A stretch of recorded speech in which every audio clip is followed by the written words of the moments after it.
গ্যাংটক এবং তার আশপাশের বরফে ঢাকা পাহাড়ের দৃশ্য সত্যি মন ভালো করে দেওয়ার মতো।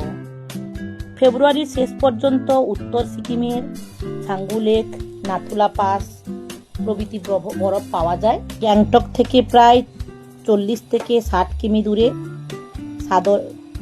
সাদা চাদরে ঢাকা পাহাড়ের দৃশ্য মুগ্ধ করার মতো। উত্তর সিকিমের এই স্থানগুলো বরফ প্রেমীদের জন্য স্বর্গরাজ্য। পুরনো সিল্ক রুটের এই এলাকাগুলোতেও বরফ জমে থাকে। সত্যি বলতে কি, গ্যাংটক ঘুরে আসার পরে মনটা পুরো অন্যরকম হয়ে গেছিল। শহরে সাধারণত বরফ পড়ে না, গ্যাংটক শহরের কথা বলছি, তবে আশপাশের উঁচুতে দারুণ বরফ পাওয়া যায়।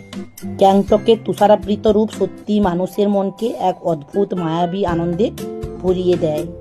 শহরের বুকে সচরাচর বরফ না দেখা গেলেও গ্যাংটক সংলগ্ন পাহাড়ি অঞ্চলগুলো শীতকালে একদম সাদা চাদরে ঢাকা পড়ে থাকে।